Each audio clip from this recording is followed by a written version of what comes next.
Hey, what's up everybody? I am Stan Chisholm, also known as 18 Accounting, and today I'm here to introduce to you my chess-themed coloring activity sheet and how it relates to Keith Haring's Radiant Gambit that's showing across the street at the World Chess Hall of Fame.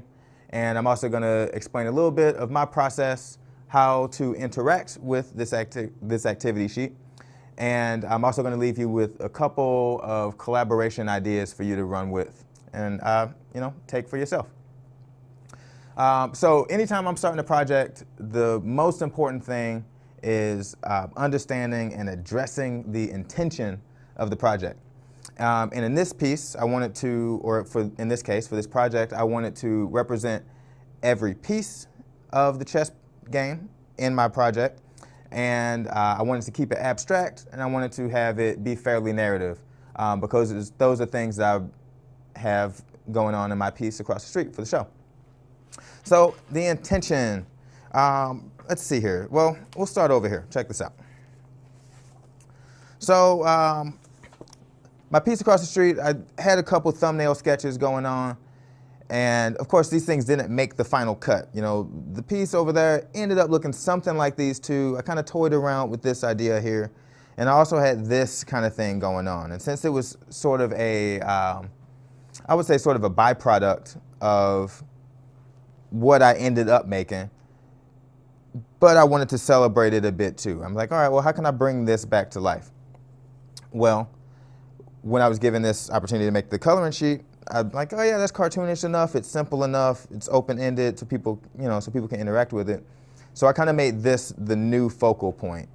And of course, this is just like a sketch that didn't make it all the way in completion. So I brought it into life on this sort of situation.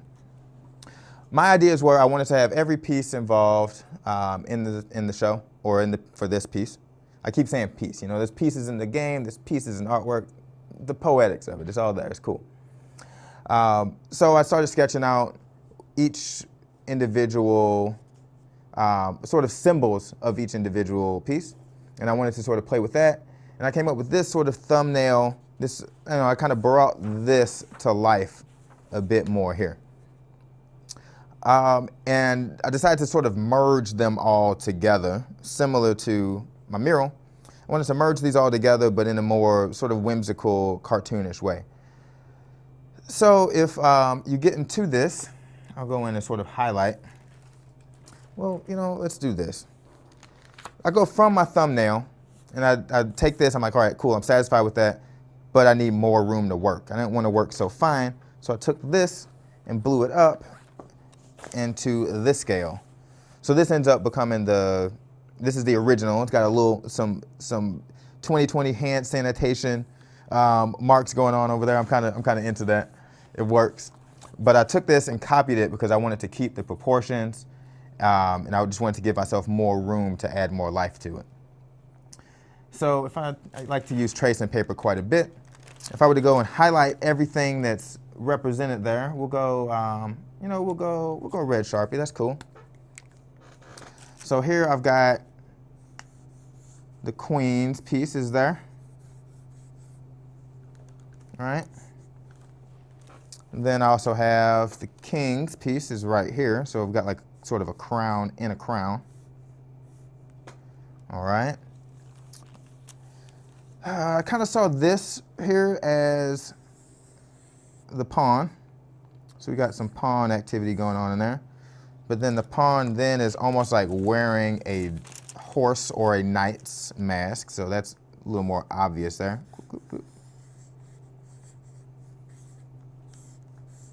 Simply put, that's our knight there. With, of course, like classic buck horse teeth. Let's see, the bishop was the toughest one to get involved, but it's there. It kind of it's like over here on the hip.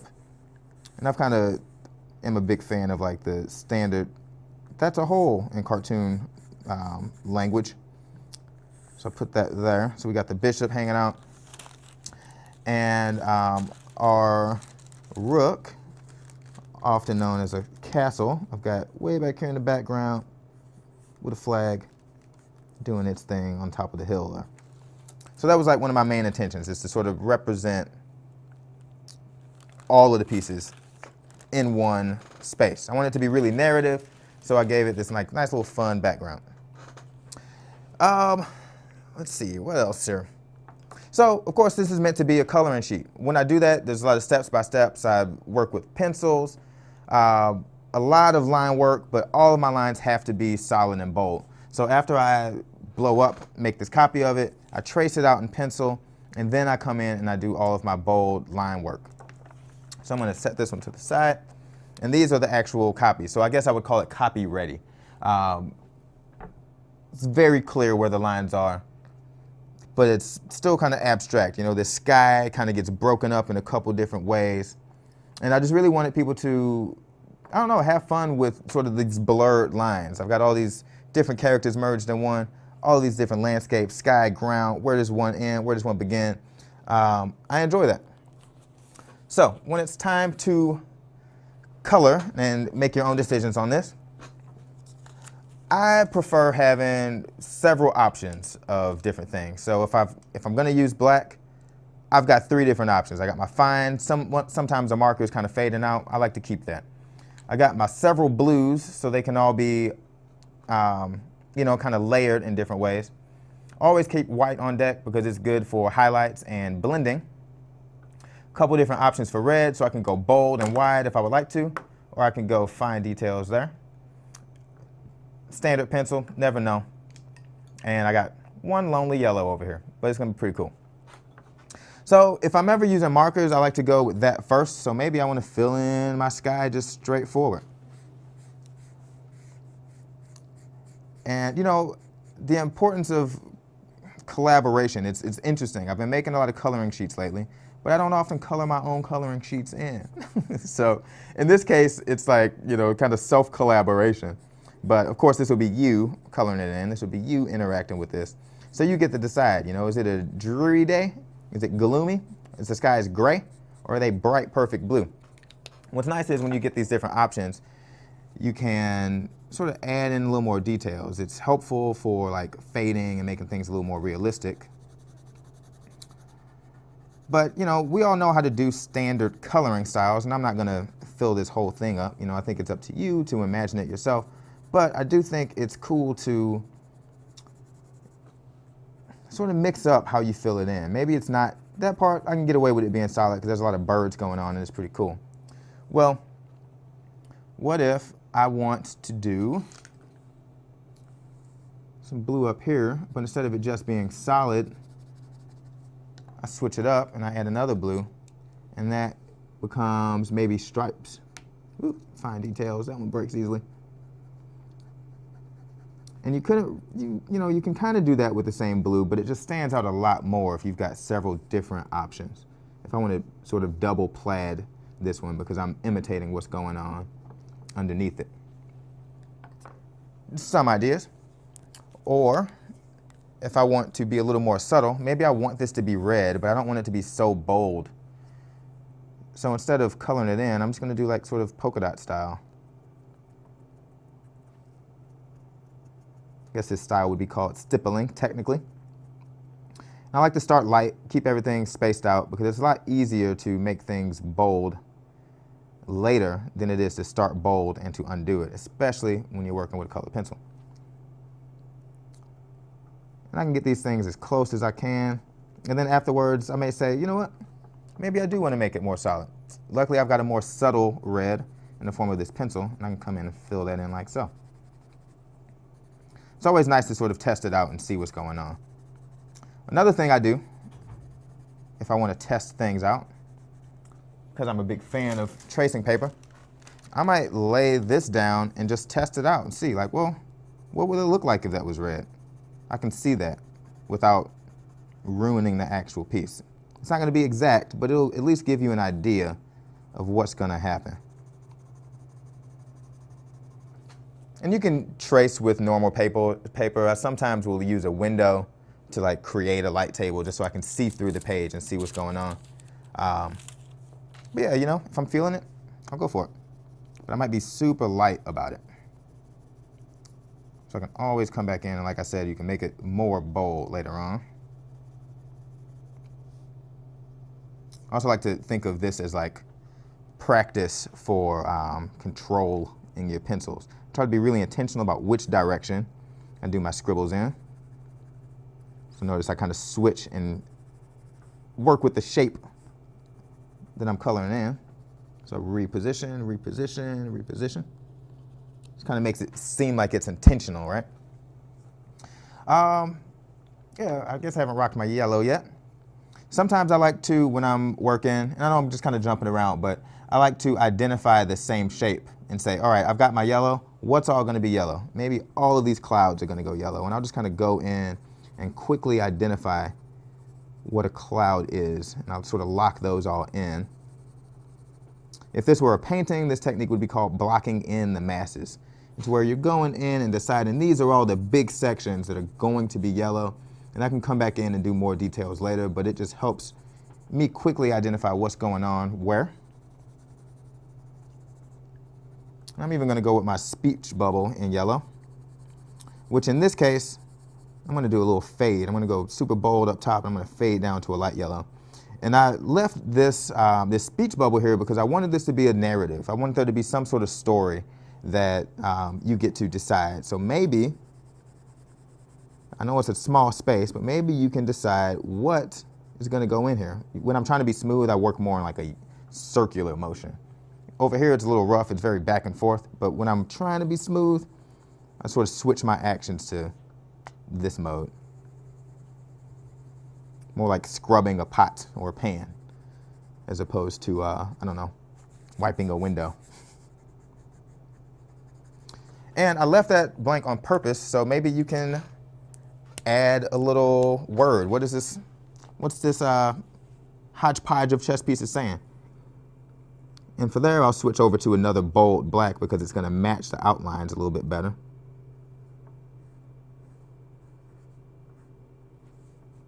And maybe I'll even add some of my own lines to it to kind of blend it in a little bit more with the background, so it's a little tougher to tell what was there at first and what I added.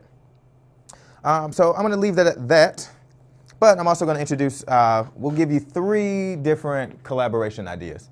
And they don't have official names. I'm just kind of making them up. One of them, if we'll put it this way. We'll have if you're collaborating with one person, of course you can collaborate with many others, but if you just pick at least one, it takes at least 2 people to collaborate. We've got a red person, and we got blue person. So for this first project, it is called Advance the Flaws, or, you know, kind of deliberately draw quick. Person number 1, we'll go person number 1 is blue. And maybe the idea is we'll stick to our horse theme. Maybe I'll make all of these horse themed. So if you're making a quick thumbnail sketch, really fast paced, you're not thinking too quick. You're just like, oh, well, whatever. Let's see what we get here. And I'm deliberately drawing super fast and not making it all that awesome. And that's just to kind of get a quick idea. That's person 1's job, is to work fast. Well, person 2 comes in and decides, all right, well, this is what I got to work with. I'm going to make this red. So they're going to come in with eyeballs. And maybe person 2 has got a completely different style. Maybe they only work in circles. I don't know. So the idea is you're taking this, this loose drawing, this loose idea that someone maybe gave you, and you are sort of perfecting it. And that may mean you're switching up your style. Maybe you're coming in with something more bold, like a black marker, and deciding what gets to stay. And what's cool is if one person works super fast and they leave you with this sort of these loose marks, that just kind of becomes flavor. That's how I think of it. It's like something that's unintentional and it's just kind of there. It's like if you look at anything around the room, there's always going to be like a little bit of grain to it. There's always going to be some extra energy left behind there. And this can be a process that goes back and forth. Maybe blue person comes back into it, and red person comes in with their style and they add what they think is cool, such as, I don't know, maybe they wanted to have a big hoop earring. Or maybe they want them to have actual feet and actual hands. So it's kind of about that, sort of this passing back and forth. But the most important thing is the first person starts off really loose with something that might not be a complete idea, sort of riffing off of the thumbnail sketch, or you know, even just like what it means when you scribble and make things fast. You can always come back in and enhance those and make it a little bit more awesome. Number 2 is similar, but maybe it's about completing the face. One person does the outline and the next person does the fill-in. And I'm gonna step a little off of, we'll jump back into Chastain. We'll just give this person a simple crown. Person 1 starting off with blue. And maybe they know what the hairdo is gonna be like.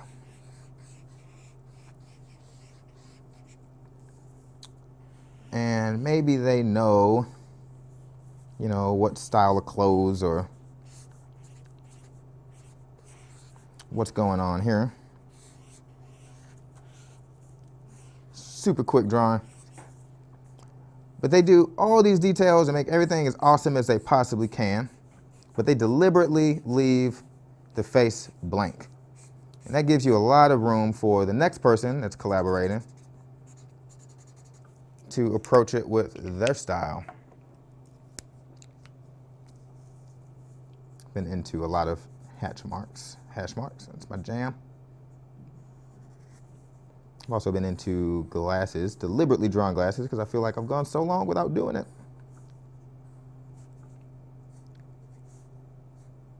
Maybe this king's worried because the knights are honing in.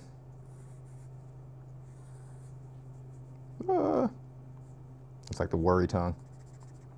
But it's deliberately leaving this space open to tell more of a story. And it's kind of fun when you get that much room to do the important part. All right, so the last one is provide the shape. Now this one it's just tricky, so we're gonna do this. I need 2 separate pieces. I'm gonna do a quick adjustment here. And this one is about person 1 comes up with the shapes that person 2 has to use.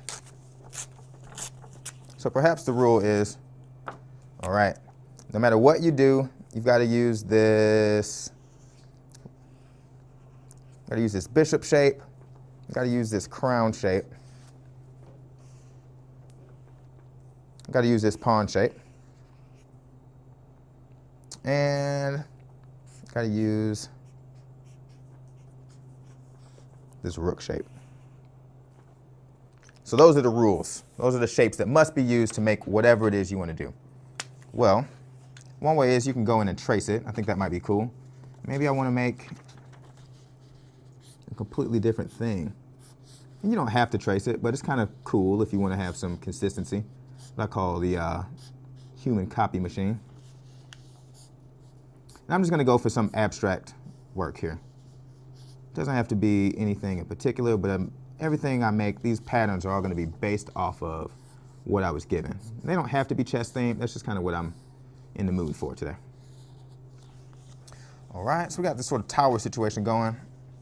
Maybe, and this could also work as a collage project, right?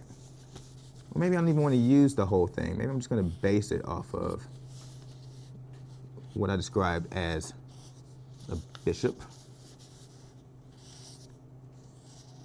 And I'm almost creating like a coloring book style. I'm going for these outlines. And I might just use a portion of it because, you know,